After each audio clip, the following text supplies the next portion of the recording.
coming to you from Nashville, Tennessee. This is the award-winning Parareality Radio. My name's Sandman, and myself, along with Eric P. over here, are going to be your host for the next hour. Good evening, everybody, and thanks for tuning in tonight. Well, it's Friday, November 15th, 2019, and that means that it's time for another episode of your favorite paranormal podcast, Parareality Radio. Of course, Eric P. is back in the house. Welcome back, Eric. What's going on, Sandman? Good to see you. Hey, man, what you been up to?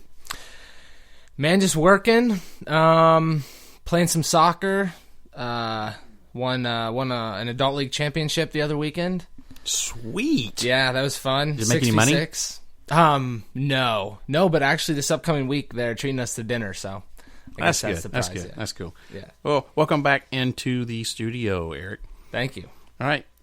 Well, hey, everybody, we're going to be talking about just one of the most weird and bizarre topics that I've run across in a long time. We're going to be discussing the Solomon Island giants. And now the Solomon Islands it's a sovereign island chain in Oceania, east of Papua New Guinea, consisting of close to 1,000 islands. And size-wise, it's probably about the same size as the state of Maryland. The Solomon Islands are believed to have been inhabited by the Melanesian people for thousands of years, and Spanish navigator Alvaro de Mendaña discovered the islands in 1568 and named them Islas Salomon, or Solomon Islands. And the United Kingdom established a protectorate over the Solomon Islands in 1893. In the Second World War, there was a lot of fighting between the Americans and the Japanese in that area. And there was actually a campaign from 1942 to 45, which included the Battle of Guadalcanal. And that's probably the name that most Americans are familiar with, because Guadalcanal is actually one of the Solomon Islands. Now, it's long been told by the native islanders that there are giants on the islands, ranging in size from 10 feet to 15 feet tall.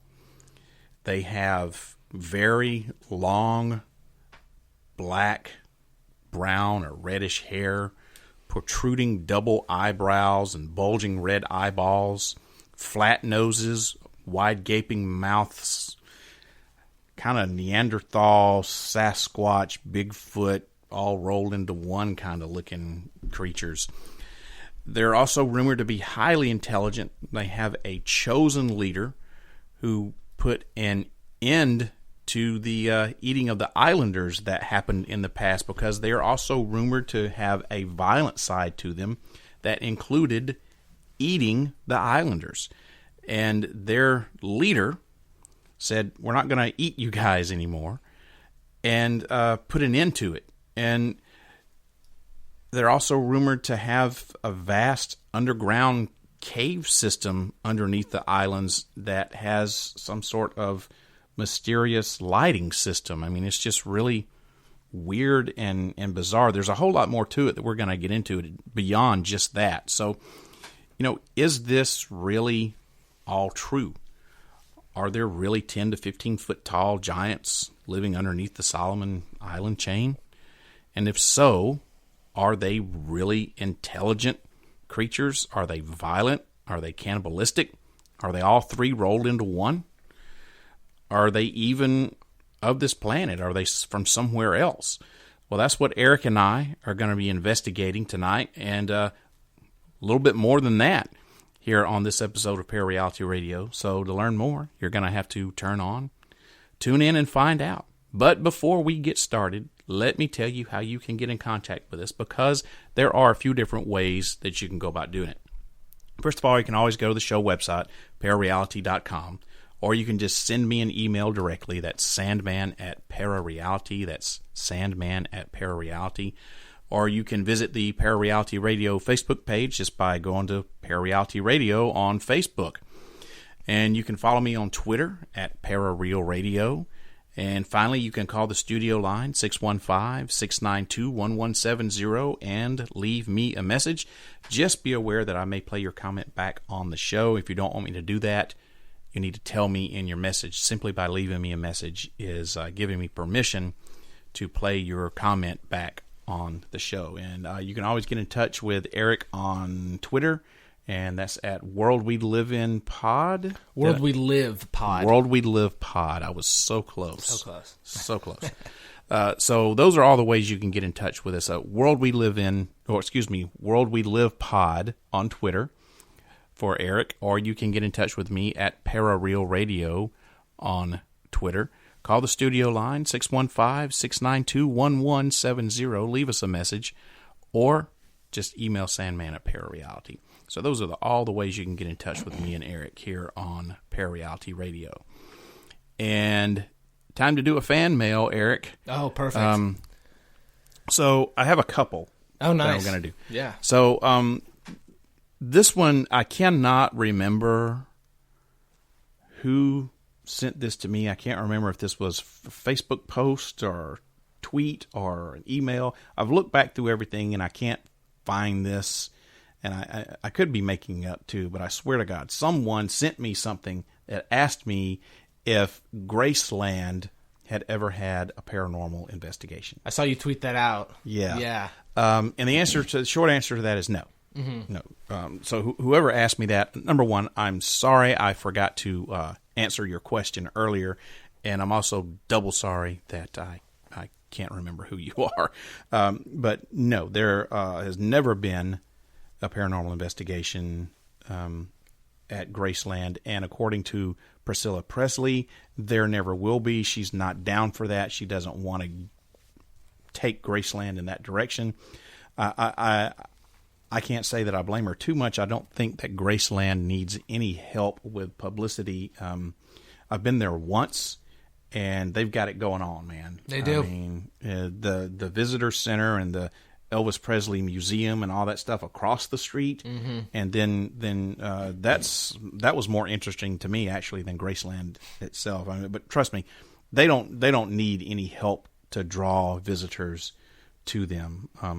Maybe that may change in the future, but as of right now, they have no plans, and Priscilla is definitely not down for something like that. And the other question that I had was this kind of pops up in regards to that last fan mail I had where the guy was like, you make smacking noises and stuff sometimes in your microphone. Someone asked me what microphones do I use, and I kind of answered that. And in that, I here on Parareality, I use exclusively blue microphones, and I'm using right now a blue Yeti. Eric's microphone that he's using is also a blue microphone. It's a blue Spark. Mm-hmm. And these are great microphones. They're great for podcasting and recording. The problem with blue microphones is the sensitivity on these things is just so, it's so great. And we've had, if you have listened to the show, you probably noticed every once in a while we get bleed back and forth through each other's microphones sometime because of the sensitivity, and we're trying to work these things out and not have to buy new microphones here because those can get to be expensive. But I've got kind of like a microphone fetish when it comes to blue microphones. I've got two Yetis. I've got a Yeti Pro. I've got the Spark that Eric is using, and I've got the Blue Ember, which I use for my home podcasting whenever I do the podcast from my dining room. And we've tried several different setups. I've had Eric use a Yeti. I've had him use the Ember, and we've had him use the Spark, and we seem to do better when there's two of us here in the studio. We seem to do better with him using the Spark and me using my Yeti with any other microphone. So that's kind of the setup that I have. And Eric, what do you use with your podcast setup and World We Live In podcast? Thank you. I use an Audio Technica, which I also have an Audio Technica turntable. So they make a lot of good stuff. I think it's a U.S. company, but I'm not 100% sure. Now, is this USB? USB based, yep. Audio Technica, yep. So mine's a variety. The Yeti Pro can be either XLR or USB. this Yeti that I have here, this is what I'm speaking through right now, is the Yeti Blackout, and it's part of their podcaster package. And I didn't need this microphone, but I needed a new boom arm, and they sold this podcast package, which came with a Yeti Blackout and a boom arm and the stabilizer and everything. And it was just a little bit more for this than it was to buy the boom arm. So I'm like, shit, I gotta buy it. Might as well. Yeah, might as well get it. So I had two of all of my Yetis, my 3 Yetis, are USB capable. 2 of them, this one here, the Blackout, and the original Yeti that I have, are USB only. The Pro XLR USB. The Spark that you're using is it's a XLR, but we have USB imports for it, or ports for it. And then my Ember is a USB. No, it's an XLR. Just got it confused there. So those are all the different setups that I have. The Audio Technica is a cool little mic. I like the it's compact. It's really nice. I've seen a couple other podcasters use it, but yeah, mine's got a little tripod, and it just sits on my desk. And you talk into one side of it. It doesn't. I don't believe it has any like settings, because I know that the one that you're using, I think, can be like multi-directional and all that jazz. Yeah, you can. This thing can record the whole room. It is bi-directional or it's unidirectional. It's got. I mean, you can do it all with this. That's what I like about the Yetis. For sure. It's specifically set up for that. So Yeti is depending on if you want to go pro or if you just want to get a USB. It's, I say, for the money, it's just these are about $130 or so for the Yetis.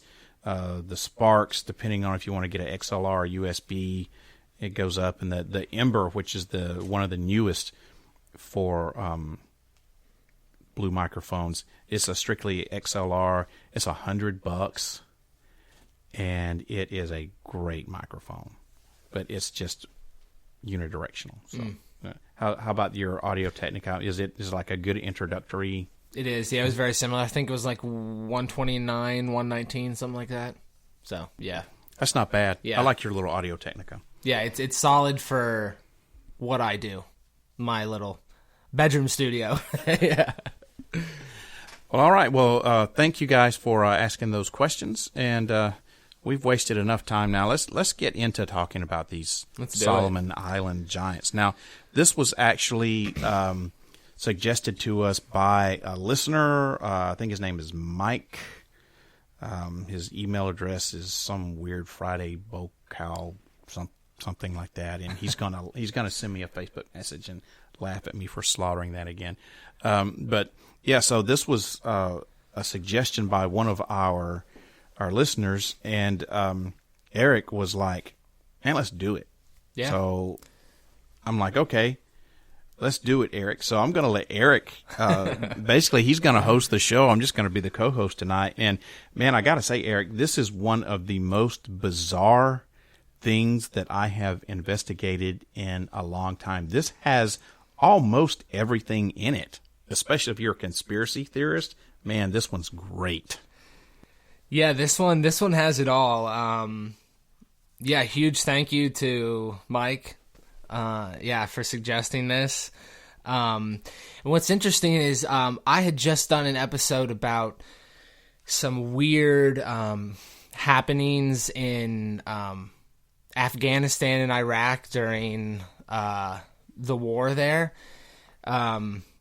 And one of those events concerned a supposed encounter that an army unit, I believe it was a special forces unit, had with a supposedly like red-haired giant humanoid that they supposedly killed, and it was like a 30-second engagement. It all happened really fast, according to this account. But then when I was thinking about that, I remembered that the listener had suggested this, and I was like, that would be a perfect transition to do the next story on. Yeah, I heard your episode on that. That was freaky. Those are some weird accounts. Yeah, very weird accounts. I'd like to know more. Yeah, about those, I would too. The only just this little side note, and then we can. But the only issue with some of those is some of them were short, and they didn't really give any reference as to who actually was reporting. So, but you got to take what you can get, and especially when you're doing stuff like this. Yeah, exactly. So having said that, these Solomon Island giants, as Sandman described, similar in look to Sasquatch, varying in heights between 10 to 15 feet. The initial part that I found interesting was these massive cave systems that supposedly run throughout this Guadalcanal island, and apparently one of the mountains on the island is an entrance to an underground city. I read as well, and you've mentioned the lighting system that supposedly exists, which when you think about that, that's just kind of baffling. The idea of like an underground civilization living underneath humans. But the other thing that I did come across before we get into some of the accounts was there are supposedly 3 like types of the giants. So there's the really tall 10 to 15 foot humanoids that have like the massive strength, can like lift cars, rocks, all this insane physical ability. And then it just kind of drops down to where you get like almost like a large human, but still with like the kind of enhanced physical features that one would see of like a Sasquatch and whatnot. And then it almost gets into like a wild man, like a smaller version, sort of like a wild man. Yeah, those are supposed to be the most violent ones, right? Yeah. The smaller ones are more violent. Go figure. Yeah, I know, right? Well, you think like the larger ones could probably like throw you across and just kill you instantly. The other ones have to like fight for it. But yeah, so just the stories I have are just about the larger sightings, but I guess there's either some sort of hierarchy or something. And the smaller ones, the smaller you get, the less hairy you get too, right? Yes. Yeah? The That's less weird. Yeah, the less hairy, and it seemed to me more of just like a person who just kind of like lived off the grid and is just like a wild man. And I'll mention something in a few minutes, a documentary I was watching that kind of relates to this, but let's get into some of these stories. So the initial story I have is concerning a gold mining operation that was clearing some land to start, and they were in central North Guadalcanal. And so supposedly there's like this region where the locals say the giants live, and from what I understood, it was more in the central part of the island. Yeah, that's the same thing that I've. Okay, cool. And so they were clearing these. They were clearing like a path to start their operation, and one of the bulldozer blades kind of broke down, and it was rendered useless. And it was nearing the end of the day, so these guys were like, "Yeah, we'll just leave it here overnight." And so they took the bulldozer without the blade back to their, I guess, staging area. They return the next morning, and they find these 3-foot footprints, which is massive. I mean, our feet bigger are than my foot. Yeah, definitely bigger than my foot.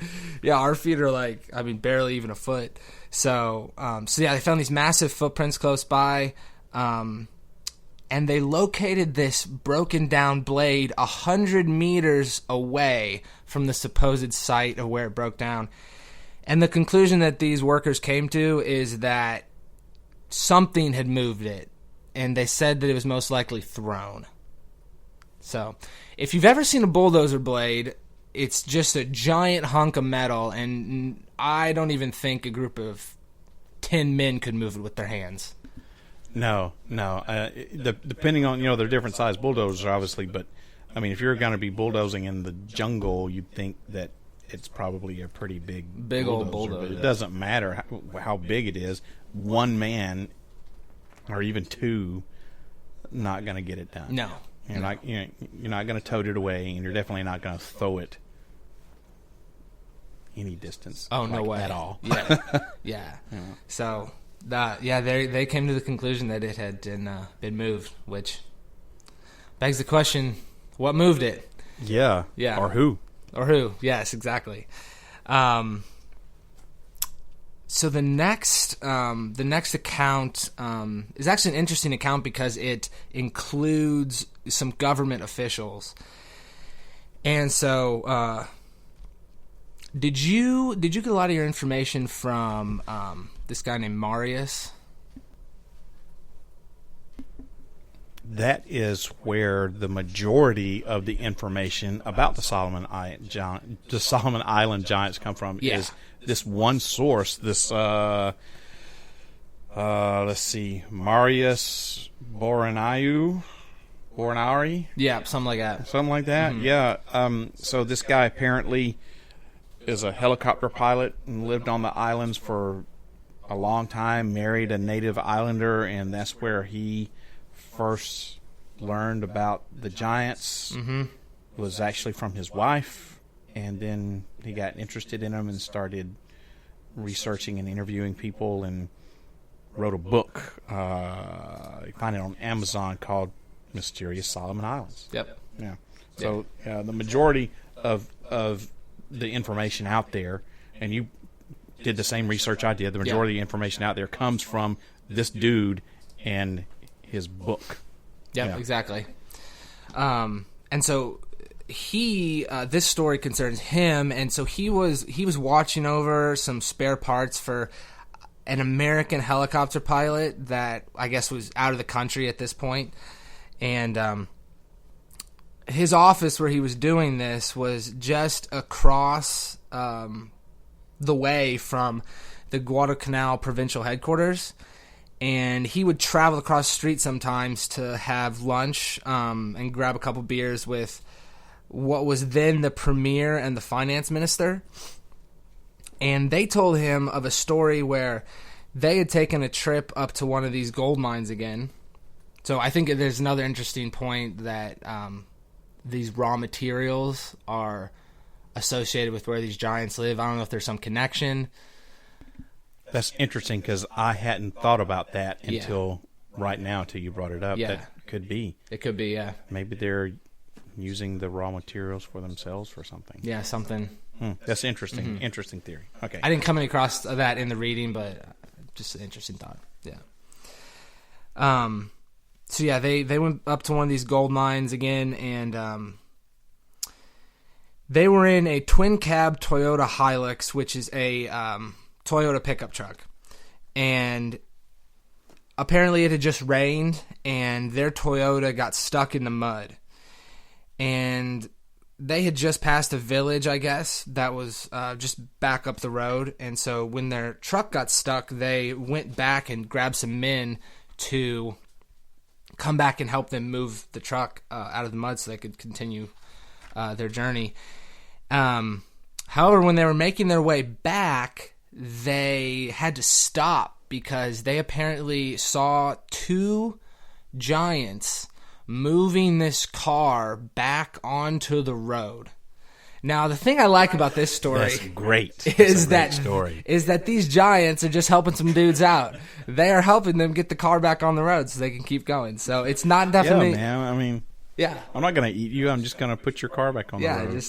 Look at this little piece of shit pickup truck. I'm just going to pick it up. I'm going to move it back here on the road. That's great. Exactly. So that's a cool part of the story. But yeah, apparently when they saw the giants, they just kind of booked it back. And about 30 minutes later, they got the courage to go back to the truck, and it was moved onto the road. So no damage to the truck. I mean, it was they just like moved it back. They just had placed it back on the road. That's man. I mean, yeah, that's not the same type of behavior that you get from the American Sasquatch.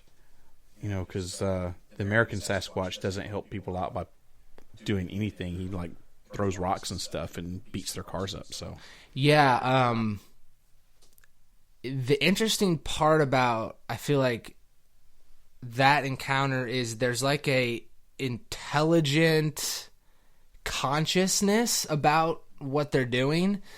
I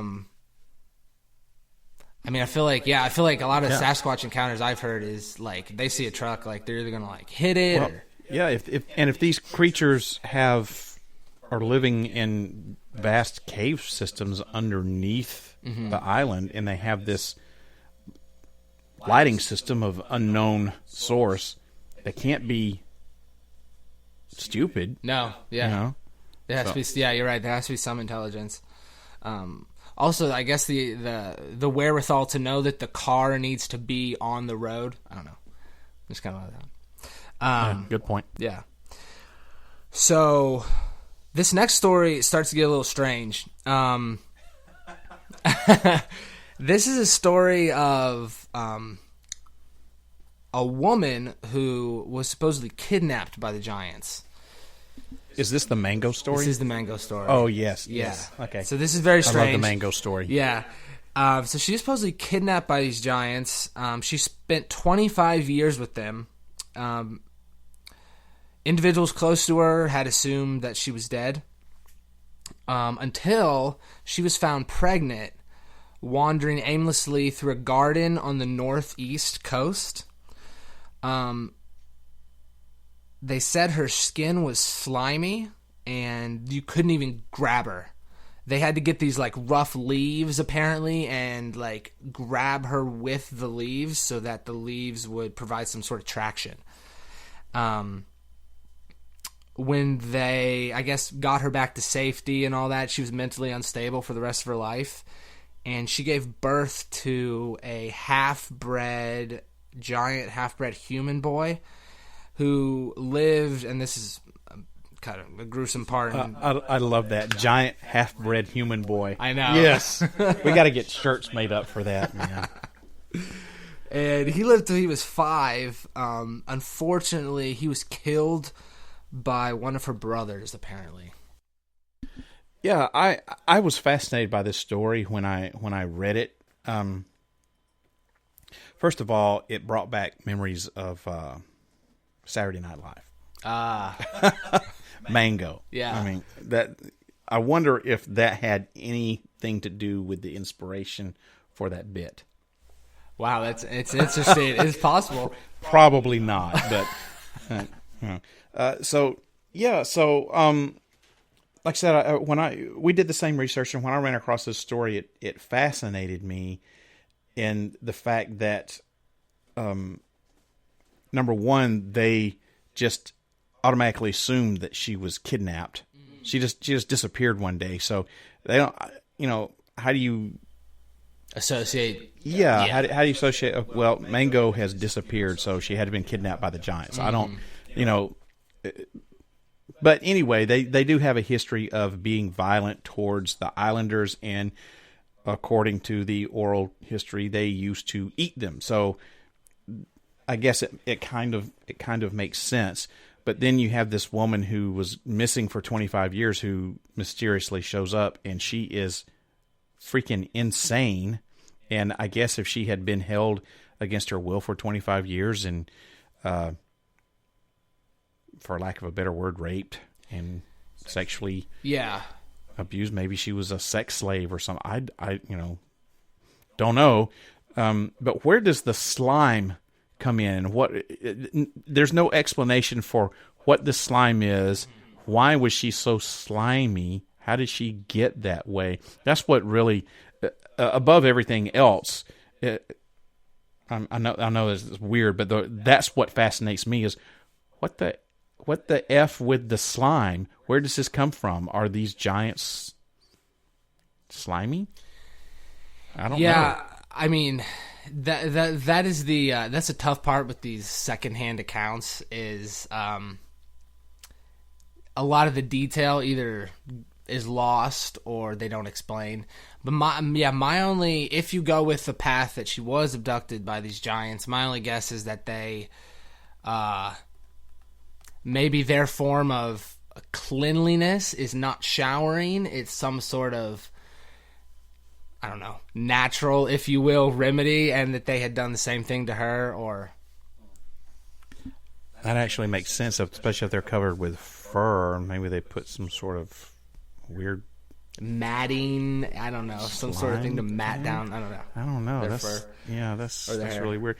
And you brought up a good point. This is a secondhand account, and you really cannot find any first-hand accounts of any of this. Like I said, 98% of the information that's available out there is from this one dude. Yeah. So, and look, I'm sure you came across the same books and references and websites and stuff that I did when we were putting the show together. And some of the stuff this guy is writing about, even for me, and some of my beliefs can be considered pretty far out there, but even for me, I'm looking at the guy. Was this guy like on LSD when he was on the island? I mean, because we're talking about cannibals, or first of all, we're talking about giants that kind of look like Neanderthals, that are varying sizes, varying intelligence levels, varying violent levels, or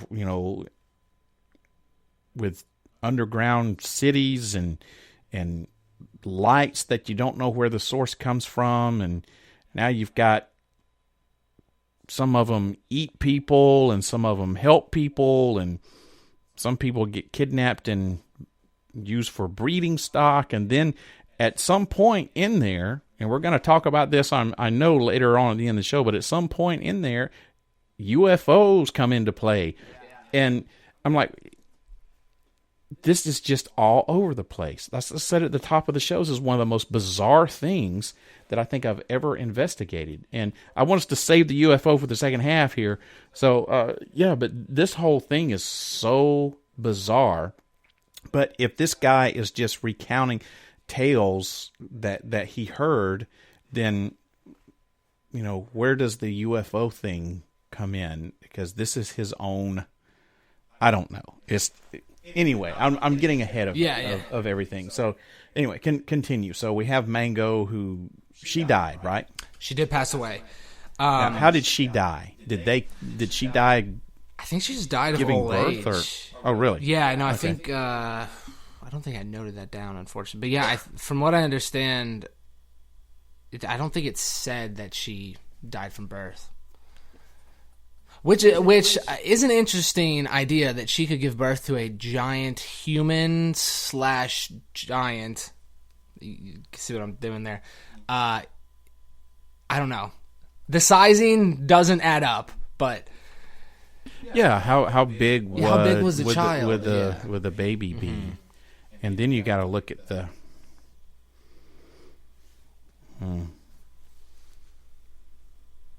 act itself. I mean, which one of these giants, impregnated her? And so if you're assuming that it was one of the large ones, the 15-foot tall, hairy creature, I mean... One can imagine the questions that come up. Exactly. Yeah. Exactly. So So we know that she died. We don't know how she died, if it was giving birth or whatever, but we do know she was pretty much insane for that whole period of time. Yes. And how and why did they kill the 5-year-old offspring? Did you find out any information? I did not understand why they did. I could imagine that it was some sort of emotional or social scar on the family. Considering her brother did it, maybe some sort of that. I mean, I do not know any social context about the tribal people on the Solomon Islands or Guadalcanal specifically, but just judging from human instinct, a lot of the times if it's a social scar on the family, you know, there's that context. Yeah. Or who knows, maybe the child was mentally unstable because of the crossbreeding. That could also be a possibility. And it just wasn't worth. I know that sounds bad. Well, she was mentally unstable, so yeah. I don't know. Yeah. Again, that's all speculation. Speculation. Yeah, again. But going along with that, there are supposedly groups of people that have had giant children, and they then breed with normal human tribal individuals on the island.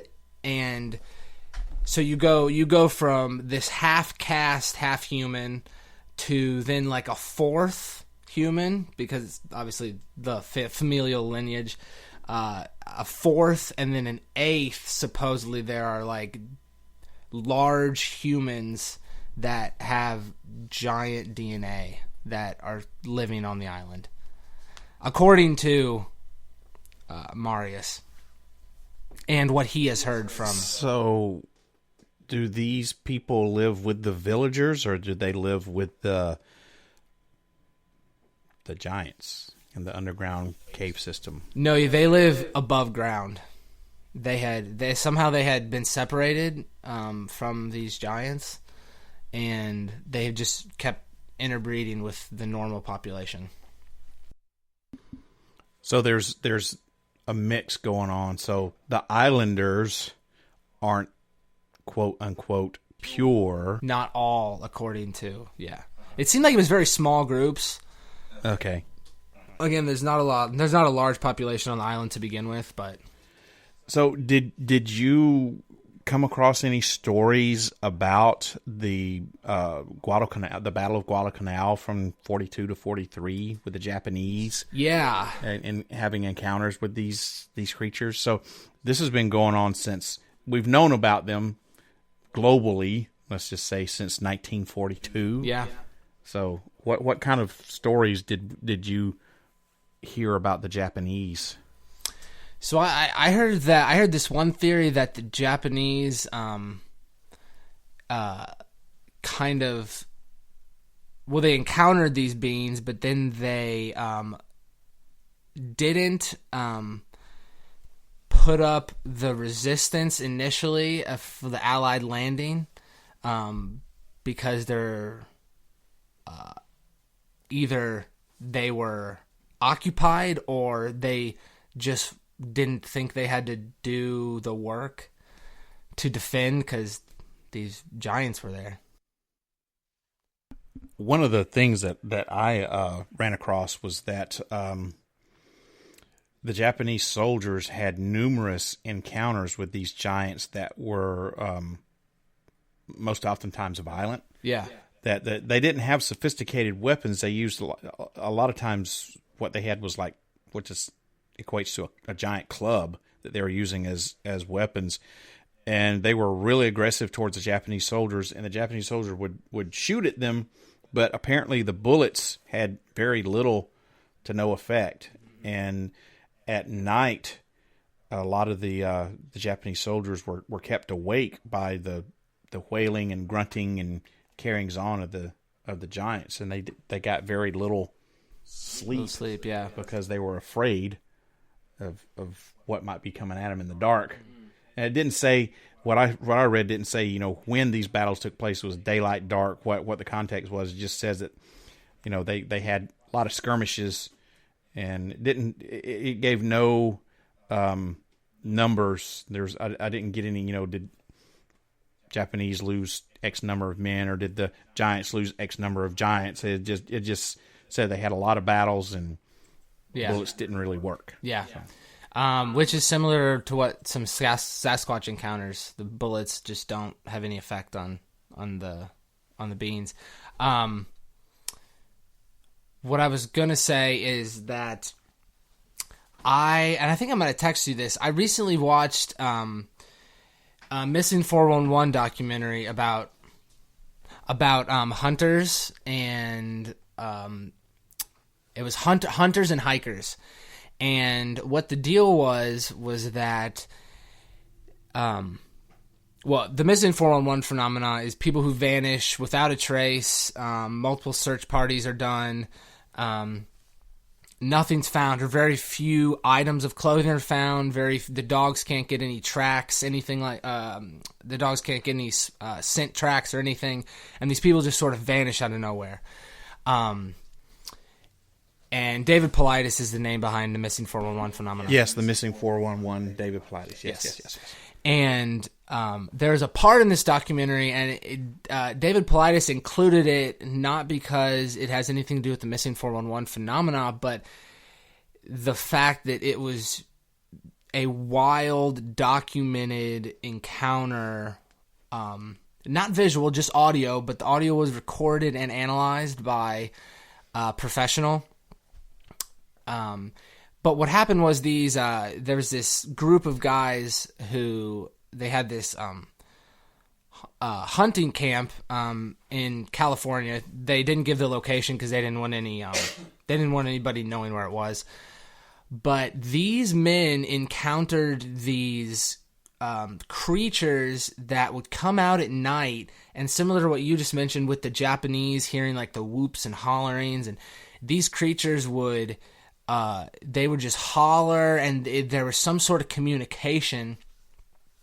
But it's one of the strangest things I've ever heard, and I encourage people to go watch this Missing 411 Hunters documentary I watched it on Amazon, but I think you can get it on iTunes as well. And it's towards the end. I think it's right before the last encounter. But it is wild stuff.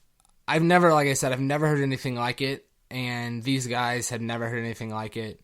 It was really weird, and being a little long-winded here, but the reason I'm mentioning this is because having heard those weird noises, it gives me just a little bit of nudge towards the idea that there are some sort of lost humanoids that are living or lost break off of some past ancestor that is living in some sort of cave systems or underground.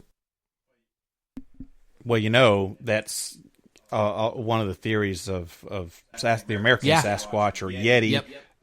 Is that it's just an offshoot of Homo sapiens went this way, and whatever Sasquatch is continued on this path. So the description of these Solomon Island giants and that similarity that you're talking about, I mean, they're there, but I mean, even though they're similar in appearance to a Sasquatch, you don't hear the same stuff like you're hearing from the Solomon Islands, where Sasquatch, there's different colors and they're varying heights and stuff, but you don't hear as specific as what you hear about on the Solomon Islands. It's not like, because the Solomon Islands are, whether the taller ones look like this, and then you have the smaller ones that are man-sized, but they're more like a wild man. Yeah. And then you have these people who eat people, and Sasquatch typically isn't known to be cannibalistic. But yet you have varying reports about how intelligent is Sasquatch. Some people think Sasquatch is intelligent and can communicate psychically. I can't even say that. Psychically. And some people think that Sasquatch is just like a big dumb animal that's just walking around existing. But you don't hear about Sasquatch making lights and living in caves and stuff like that. So, cousins, not. Yeah. There's definitely there's similarities the similarities are there, but the differences are big. Yeah, you know, they're an intelligent difference. Yep, is what I can distinguish. Yeah. So, did you run across any stories from the Japanese perspective that I didn't touch on? Or no, I didn't. You didn't find any specifics about battles or anything? I didn't find any specifics either. It was just generalities. Yes. And that's another problem with looking this up, is this a lot of the stuff that we're finding here speaks in generalities, and which, once again, you're looking at, I think, mainly oral traditions, and oral traditions do speak a lot in generalities. And I want to make a correction, by the way. I totally was not even close as to who came up with the idea for this. I said it was from Friday Boko PW, and it was not. This was from a different person. The Friday person was the one who was suggesting the Mayans. Okay. The person who wanted us to talk about the Solomon Island giants was, and of course I'm having to try to. Was it a female? I feel like it was a female. Kalia, Kaalaea 1.kk.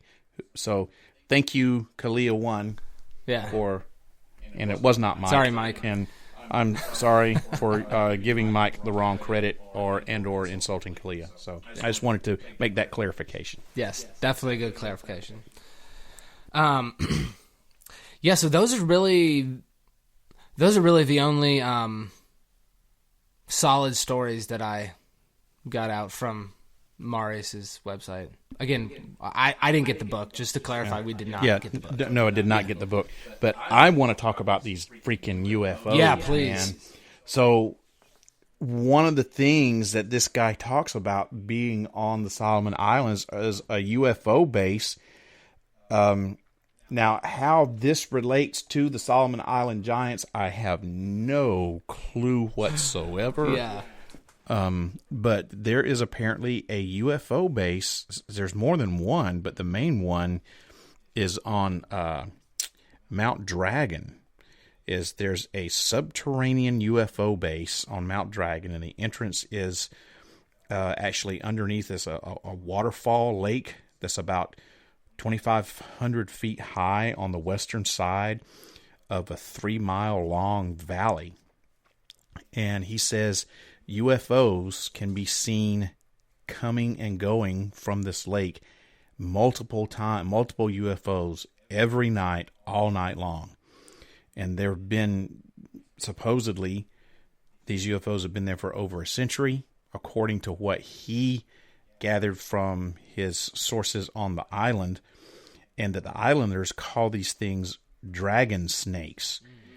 And apparently NASA has been in contact with these aliens since 1961. And he goes on about how NASA has contacted these aliens and what for and all this other sorts of stuff. Once again, this guy's name is Marios Borraili. It was either Marius Borayan, something like that. Yeah. Anyway, his book is called Mysterious Solomon Islands. Let's see. Yeah, and he talks about the U.S., Australian, and British governments or military having the ability, to like contact these UFOs, and it's supposedly I think he states that NASA supposedly blackmailed these aliens, which I think is pretty funny. Yes. So some dude from NASA showed up on the islands, had the islanders take him to where the area that the aliens were, comes back like 3 weeks later, and says, okay, well, he blackmailed these aliens into cooperating, but he does not. Now, once again, this is stuff from his book, but I don't have the book, did not read the book, but what I read offers no explanation for how this guy found the aliens, how he blackmailed them, or what he blackmailed them into doing. Was just said, oh, he blackmailed them. Well, Jesus Christ. Hey, I blackmailed Sasquatch to take my cousin's sister's brother's uncle's niece to the prom. Yeah. I mean, I wrote it down, so it has to be true. And that's the tough part. Yeah. Yeah. I don't get it. So I'm not saying this but God, I'm going to try this. It's Boiayan. Boiayan? That's close. Boiayan? Yeah. Pretty sure that's this close. Marios Boiayan? Yeah. I'm not saying this guy is crazy. Yeah. But this guy's crazy. This guy's crazy. It would make it less crazy if there was some context, or not context, but like you can't just say that NASA blackmailed aliens and then end there. Like, come on, not follow first that of all, up. You can't do that like as a claim. But for us trying to research, like, we need to know what happened.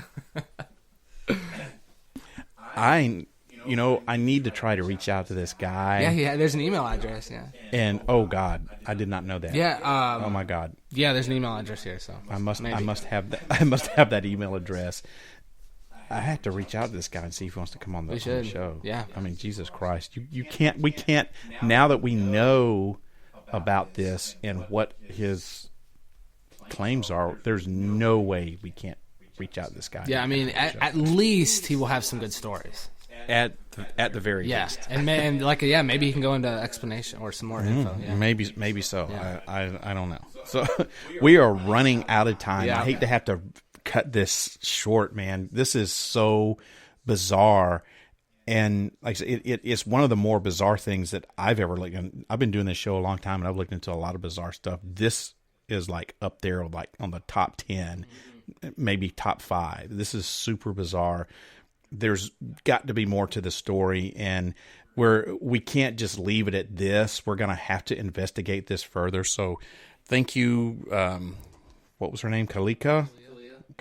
Yeah, Kalia for, and I'm sorry if I'm butchering that name, but that's once again, we just have to go with it.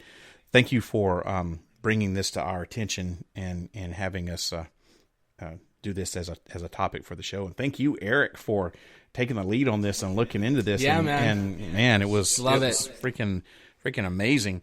So I'm going to have to reach out to the guy and see if I can't get him to be on the show. I will keep everybody updated. Yeah, on that. for sure. And if you've got his email, I want it. Yep, I will share it with you. Make sure you do that. Yeah. Wow. So that about does it for tonight's episode. I certainly hope that you enjoyed this bizarreness that happened tonight. Let me know what you thought about it. Send an email to sandman@parareality.com. Speaking of parareality.com, please head on over to the website there and check it out. That's where you can find out all kinds of information about the show. You can listen to current episodes, and if you click on the archives page, you can listen to a ton of past show archives.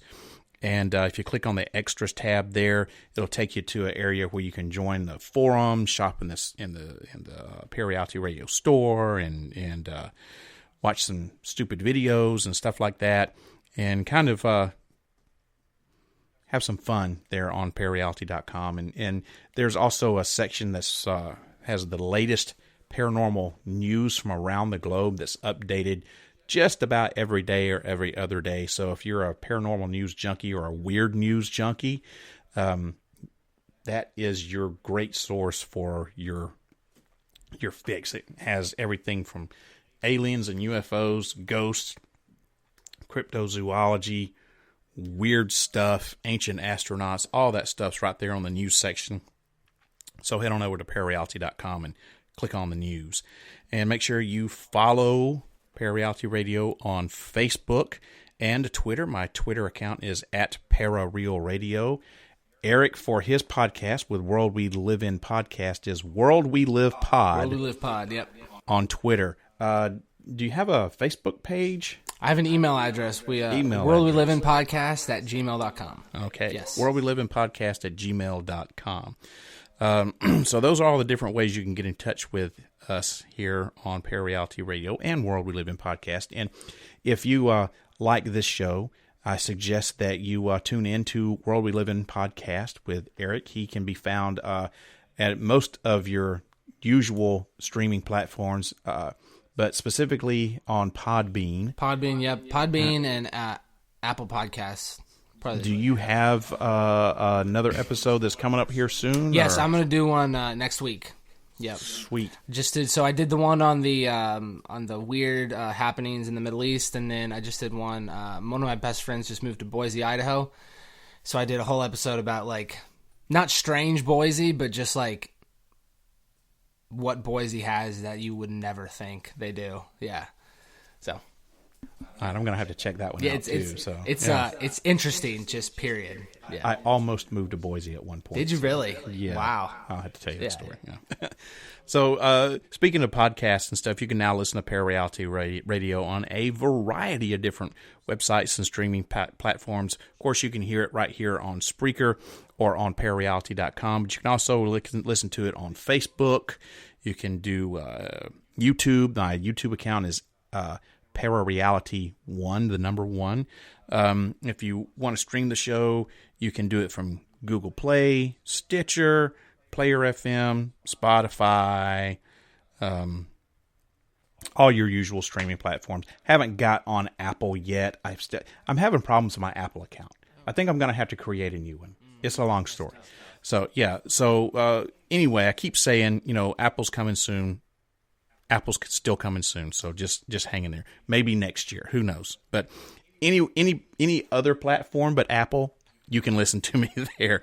Also, if you got one of those smart speakers, you can enable any of those aforementioned, except for Apple, those skills, and just say, "Hey, play Parareality Radio," and they'll do it. So that about does it. Running out of time. Next show is going to be on Friday, December 6th, 2019. That will be at 8 o'clock p.m. Central Time, same time as always, and that'll be the first Friday of December. So make sure you tune in, and find out. Everybody, I hope that this radio program opens up your mind to new ways of thinking, expands your consciousness, and produces a change in the way you see the world. If you wish to change, you must lift the veil of ignorance that has been cast over your eyes. Only then will you see the true power of the universe. I'm Sandman. Eric. We'll see you next time right here on Parareality Radio. Make sure you check World We Live In podcast over on Podbean or at Apple Podcast or all your other streaming platforms. World We Live Pod on Twitter or World We Live In podcast at gmail.com, and you can always get in touch with me, Sandman, at Parareality, or follow me on Parareal Radio on Twitter.